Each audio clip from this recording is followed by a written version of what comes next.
This is the last talk in our series, Event and Text in Early First Isaiah, Part 6, concluding poems and a retrospect on the Proto-Isaiah text. It's been rather difficult to face up to this final talk in the series, as it has been an exciting adventure and any closure must be prefaced with the admission that much is left undone and that whatever is done is subject to revision as we continue to work through the Isaiah scroll. Our thesis has been that chapters 3 through 12 are a distinct literary unit whose composition is comparatively transparent. In terms of ancient texts, the Bible included, it is a sophisticated literature. It includes a number of well-crafted poems, all of which have been marshaled to the purpose of making possible a theological reflection on some special events that defined the life of Judah and Jerusalem between 641 and 730 BCE. This composition has been done with a first-hand experience with these events, which makes it most exciting. There are other examples of sophisticated literature in the Bible. For example, the Joseph story, Genesis 36 through 50. It's virtually a novella in a modern sense. The book of Job is a powerful philosophical debate cast in poetic terms. But in each case, their historical background is hidden, generally if vaguely referred to as late wisdom literature. The immediacy found in this section of the Isaiah scroll means that the text, in particular the text 3 through 12, provides a special insight in the development of the Bible as a whole. This early Isaiah unit is preceded by two prologues, composed at later dates, chapter 1 and 2, and are used to reorient the material of the scroll to the historical horizons of these later editors. This narrative unit is followed by a collection of prophetic oracles, chapters 13 through 28, relevant to a period that follows, dating around the year of King Ahaz's death in 715 BCE. This is followed with a return to a narrative, chapters 29 through 39, centered on the siege of Jerusalem in 701, including a brief coda which reflects on the end of King Ahaz's reign. Both of these succeeding sections reflect back on the Proto-Isaiah unit, which provided their authors with literary, historical, and theological guidance. Through our study thus far, we have noted that the text includes a number of poetic elements, which are not simply collected, but thoroughly integrated into the narrative. In other words, the poems don't appear to be inserts from other sources, but creations in and by the very milieu that was producing the text. An interesting test of this claim can be seen with the poetic unit in chapter 11, which I passed over in the last talk and promised to discuss in this talk. We are likely to recognize this unit, chapter 11, verses 6 through 9, as the peaceful kingdom, a term made famous by the 19th century American artist Edward Hicks.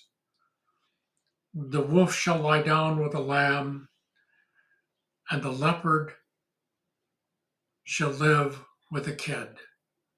And over the eyeball of the adder a weaned child shall stretch forth his hand. The opening lines of chapter 11 are a description of the spirit-endowed successor to the throne of David, and they employ metaphors based on the battle dress of a king. The king is girded with a belt of righteousness, and his loins are covered with faithfulness.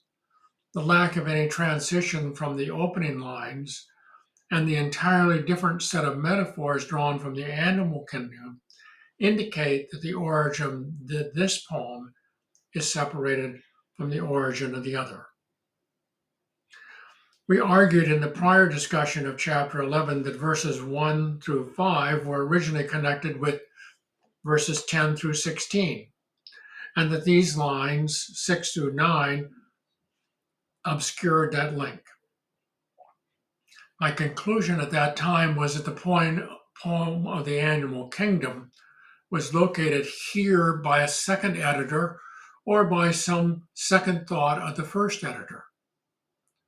That said, it is likely that 6 through 9 was composed within the prophetic school of Jerusalem at the same time the text 3 through 12 was coming together, sometime after 733 and sometime likely before 722 BCE. Certainly, the Isaiah school had the poetic capacity to compose this poem, unique as it is. The reference to a child in it connects with a number of children that appear in the early Isaiah text. The child conceived in 7, the child born in 9, the child with the ability to number the remaining trees of the devastated forest in 10, the children in Isaiah with their telling names, chapter 8. This context supplies the means for properly understanding the poem, which is commonly subject to misinterpretation. One form this misinterpretation takes is as a return to paradise. Edward Hicks understood it in that way, as I suspect a number of other moderns in their fantasy have. There is, however, no orientation to paradise to be found in the Isaiah text, which to the contrary argues that there is no going back to the past, that nothing in the past remains valid, as what God is doing now is new. The alternative misinterpretation claims that the poem is eschatological, something that happens outside of history or at the end of history. Eschatology also has no place in early Isaiah. It is true that the reprise of this poem in 3rd Isaiah chapter 65, verse 25, which is a good example of the regard the later authors have of this early part of the Isaiah scroll, is properly understood eschatologically. But this is some 200 years later in very different circumstances than those of the author of the early 1st Isaiah, where the new is never separated from the now. In the context of early 1st Isaiah, it becomes clear that the poem is a comment on the nature of human society. The wolves, the predators of society in this transformed kingdom, will not devour the lambs. The passive lambs will not be victims of the wolves. Understood in this way, it becomes a description of the transformed social order. Since the social order is a corollary of the monarchy, we can see how the editor, upon a second look, concluded that this poem, Too Precious to Lose, belonged here. The monarch transformed as the servant king is matched by a kingdom of a servant people, whose social order would therefore be just and peaceful. The commitment of the prophetic school of Jerusalem to poetry is further illustrated by chapter 12, which is a single poem noted for its economy and elegance. The editor or editorial staff at this point said, "Let us bring our text to an end with a poem." And with that, this exquisite poem was composed. The poem is introduced to the text by means of language common to introducing oracles, which we've seen before in the Isaiah scroll, on this day. The phrase actually recurs in the poem in verse 4. At the beginning of the chapter, it provides a means for the poet performer to introduce himself and to identify his audience. His audience is those who are living under the wrath of God as he is. And he prays that this wrath may turn, and he and his audience may, in the meantime, find comfort in the act of song. The message of 3:11 is that Israel, specifically Jerusalem and Judah, are living under the conditions of divine wrath, which is connected with the rise of the Assyrian Empire. This wrath is not random, but has purpose. It will work a change in the life of Israel, and when that change is complete, as noted in 12:10, the wrath will turn. The poet, the performer, therefore, sings under the conditions of wrath, and his singing is a relief from wrath. It is God Himself, Yahweh, and not some future outcome that is His salvation. To His audience, He declares that they will draw water from the springs of salvation. Recall that the center of this literary unit takes place at the Gihon Spring, Jerusalem's source of water. He asks his audience to thank the Lord, to call upon his name, and to publicize his deeds. The Israel transformed by the regime of wrath will become a servant people whose mission is to make God's deeds known throughout all lands.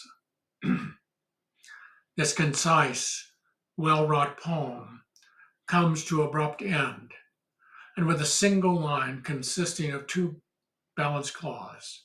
Shout and praise, O dwellers of Zion, for the great one in the midst of you is the Holy One of Israel. The title, Dwellers of Zion, has occurred in chapter 10:24. The Holy Ones of Israel in 5:19 and in 10:20, which indicates how tightly this poem is linked with the text that it has preceded it. Even as the poem summarized the text that precedes it, it provides it with an effective stop. Nothing more should be amended or extended to that text. Poems are effective barriers to emendations and extensions because a poem is a structure complete in itself. Its assonance and its rhythms make it difficult to add to it or to alter it. If this literary unit, which I have dubbed Proto-First Isaiah, is marked and bracketed by poetry, it also contains a significant narrative. The narrative is a significant mark of the Bible. We have only to think of the patriarchal narratives or the Exodus narratives, both of which make substantial contributions to the gospel narrative. However, each of these narratives are qualified by a substantial temporal separation of event and the act of narrative. With this Isaiah narrative, there is little or no separation between event and the act of narration, which gives it a peculiar relevance to an incarnational theology. Indeed, it is the most instructive place to experience historical theology at work. It is also important to note that this theological transformation associated with the Isaiah text from a hedonistic local God to a monotheistic transcendent universal God, and from a God who acts episodically to a God who acts constantly, including acting by means of human agency, is already at play in these early chapters, giving them a foundational role in the long unfolding history of the Isaiah scroll. As we undertake additional studies of the Isaiah text, We will never be far from it, as was the case of the successive authors, poets, and editors of the prophetic school of Jerusalem, who continued to build on the Isaiah text. Its preservation, its relative exemption from rewrites, indicates that this early unit was regarded by the Isaiah school with a special reverence. The next phase of my Isaiah project will take on the collection of prophetic oracles, which constitutes chapters 13 through 28. Like the previous sections, they are grounded in current history, the history of a decade that is centered around the death of King Ahaz, 715. The challenge that these oracles present is that they do not have the same kind of linear development as the material which you've been looking at in the past series. This makes them more vulnerable to emendations and and more difficult to interpret. It will be interesting to see what we can make of them and how they fill in that gap between the two great crises that rocked the life of Judah and Jerusalem at the beginning of the 8th century BCE. The first, the crisis of 730, which has been the focus of our discussion this past few months, and the other crisis, the siege of Jerusalem in 701, which I hope will become the focus of the latter part of our coming year, 2025. I'm anxious to get started, realizing, of course, that whatever form a study of the Isaiah takes from here on out will cause us to return to 3 through 12 for guidance and for reassessments of what we have made of it.